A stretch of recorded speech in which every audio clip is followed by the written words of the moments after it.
नमस्कार दोस्तों। आज हम जानेंगे कि ट्रेडिंग में लगातार मुनाफा कमाने के लिए क्या-क्या ध्यान रखना चाहिए। यह वीडियो उन सभी के लिए है जो ट्रेडिंग में सक्सेसफुल होना चाहते हैं, चाहे वो बिगिनर्स हों या फिर कुछ समय से ट्रेड कर रहे हों। यहाँ हम ऐसी बातें डिस्कस करेंगे जो आपके ट्रेडिंग गेम को बदल सकती हैं और आपको एक सक्सेसफुल और लगातार मुनाफा कमाने वाला ट्रेडर बना सकती हैं। तो तैयार रहिए अपने ट्रेडिंग ज्ञान को बढ़ाने के लिए और अपने फाइनेंशियल गोल्स को हासिल करने के लिए। दोस्तों, सबसे पहला और सबसे जरूरी स्टेप है मार्केट को समझना। आप शेयर मार्केट, कमोडिटी, फॉरेक्स या फिर क्रिप्टो करेंसी किसी भी मार्केट में ट्रेड कर रहे हों, उसकी गतिशीलता को समझना बहुत जरूरी है। इसके लिए आपको फंडामेंटल और टेक्निकल एनालिसिस दोनों सीखने की जरूरत है।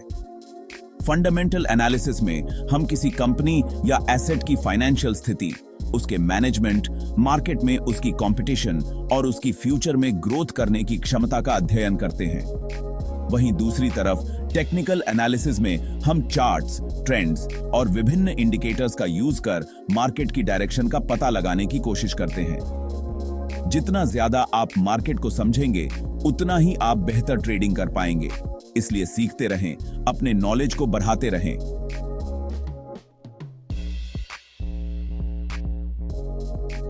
खुद को एक बेहतर ट्रेडर बनाते रहें।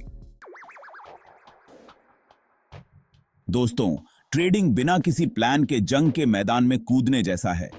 अगर आप बिना किसी स्ट्रेटजी के ट्रेड करेंगे, तो आप अपने पैसे गंवा बैठेंगे। इसलिए ट्रेडिंग शुरू करने से पहले एक सटीक स्ट्रैटेजी बनाना बहुत जरूरी है। आपकी स्ट्रैटेजी आपको यह बताएगी कि आपको कब एंट्री करनी है, कब एग्जिट करनी है, आपका स्टॉप लॉस कहां होगा और आपका टारगेट क्या होगा। यह स्ट्रैटेजी आपको मेंटली स्ट्रांग भी बनाएगी और आपको जियाचलत फैसले लेने से रोकेगी। हर ट्रेडिंग स्ट्रैटेजी के लिए कुछ क्लियर रूल्स होने चाहिए। ये rules technical analysis, fundamental analysis या फिर दोनों के कॉम्बिनेशन पर बेस्ड हो सकते हैं। याद रखें दोस्तों, एक ही स्ट्रैटेजी सभी के लिए काम नहीं करती। आपको अपने लिए सबसे बेस्ट स्ट्रैटेजी खुद ढूंढनी होगी। इसके लिए आप डेमो अकाउंट पर प्रैक्टिस कर सकते हैं, डिफरेंट स्ट्रैटेजीज के बारे में पढ़ सकते हैं और एक्सपीरियंस ट्रेडर्स से एडवाइस ले सकते हैं। और किच्छा बुहो दोस्तों, ट्रेडिंग में रिस्क मैनेजमेंट उतना ही जरूरी है जितना कि किसी कार को चलाते समय सीट बेल्ट लगाना। यह आपको बड़े नुकसान से बचाता है और आपको लॉन्ग टर्म के लिए मार्केट में बने रहने में हेल्प करता है। सबसे पहले तो आपको हर ट्रेड में स्टॉप लॉस का यूज करना ही होगा।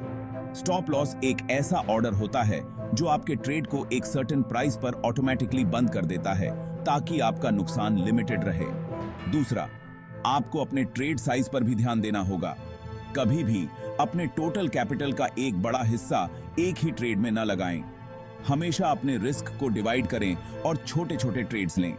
तीसरा, आपको अपने रिस्क रिवॉर्ड रेशियो पर भी ध्यान देना होगा। सुनिश्चित करें कि हर ट्रेड में आपके प्रॉफिट की संभावना आपके लॉस की संभावना से ज्यादा हो।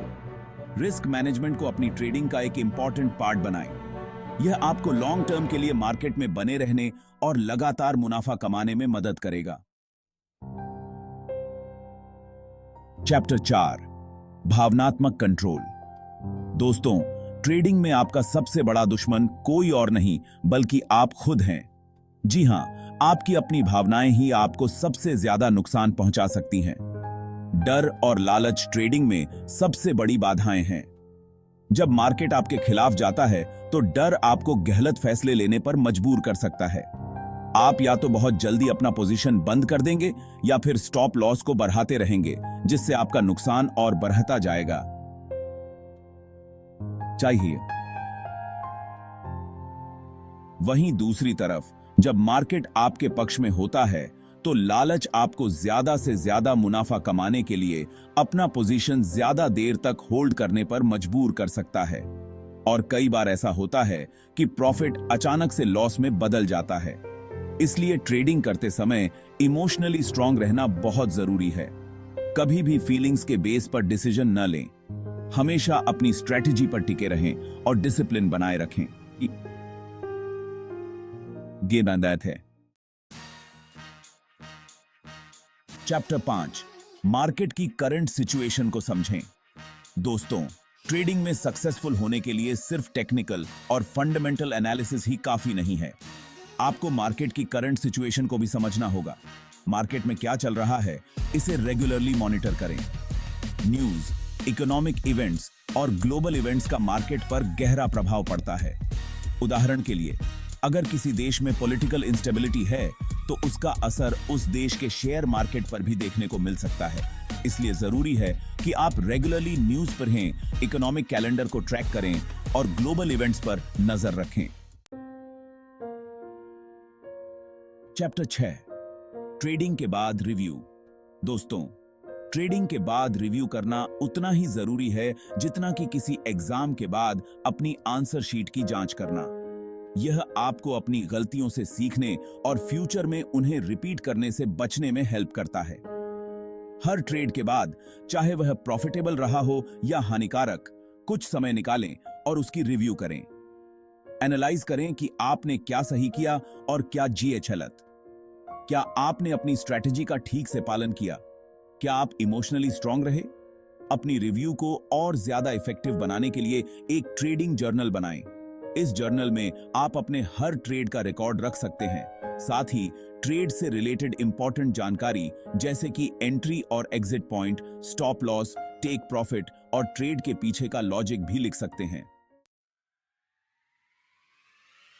दोस्तों, ट्रेडिंग में सक्सेस का कोई शॉर्टकट नहीं है। यह एक ऐसी जर्नी है जिसमें समय, धैर्य और डिसिप्लिन की जरूरत होती है। बहुत से लोग यह सोचकर ट्रेडिंग में आते हैं कि वे रातों रात अमीर हो जाएंगे, लेकिन यह सच नहीं है। अपनी प्लान के अकॉर्डिंग चलें और बिना किसी इमोशनल रिएक्शन के ट्रेड करें। याद रखें, लालच और डर आपके सबसे बड़े दुश्मन हैं। इनसे बचें और अपने गोल पर फोकस रखें। ट्रेडिंग में सक्सेस उन लोगों को मिलती है जो धैर्य रखते हैं, डिसिप्लिन्ड रहते हैं और लगातार सीखते रहते हैं। दोस्तों, ट्रेडिंग एक ऐसा फील्ड है जो लगातार बदल रहा है। नए नए ट्रेडिंग टूल्स और टेक्निक्स आ रही हैं, नए नए मार्केट्स जनरेट हो रहे हैं।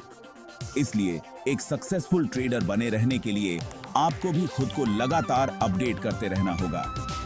नए नए ट्रेडिंग टूल्स और टेक्निक्स के बारे में जानकारी रखें, बुक्स पढ़ें, ऑनलाइन कोर्सेज करें, वेबिनार्स अटेंड करें और एक्सपीरियंस ट्रेडर्स को फॉलो करें। जितना ज्यादा आप सीखेंगे, उतना ही आप बेहतर ट्रेडिंग कर पाएंगे। याद रखें दोस्तों, सीखना एक कंटिन्यूअस प्रोसेस है। खुद को एक स्टूडेंट माने और लगातार सीखते रहें।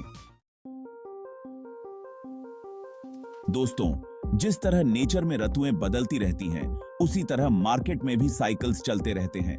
कभी तेजी का माहौल होता है तो कभी मंदी का। कभी मार्केट एक ही डायरेक्शन में तेजी से बढ़ता है तो कभी यह एक लिमिटेड दायरे में ही अप डाउन करता रहता है। यह समझना बहुत जरूरी है कि मार्केट में अलग अलग फेजेस होते हैं, बुल मार्केट, बेयर मार्केट और साइडवेज मार्केट। हर मार्केट फेज की अपनी खासियत होती है और हर फेज में ट्रेडिंग करने का तरीका भी अलग होता है। अगर आप यह समझ पाते हैं कि मार्केट किस साइकिल में है, तो आप अपने ट्रेड में सक्सेस की संभावना को काफी हद तक बढ़ा सकते हैं। दोस्तों, ट्रेडिंग में लगातार मुनाफा कमाने के लिए अनुशासन, स्ट्रेटजी और सही मानसिकता की जरूरत होती है।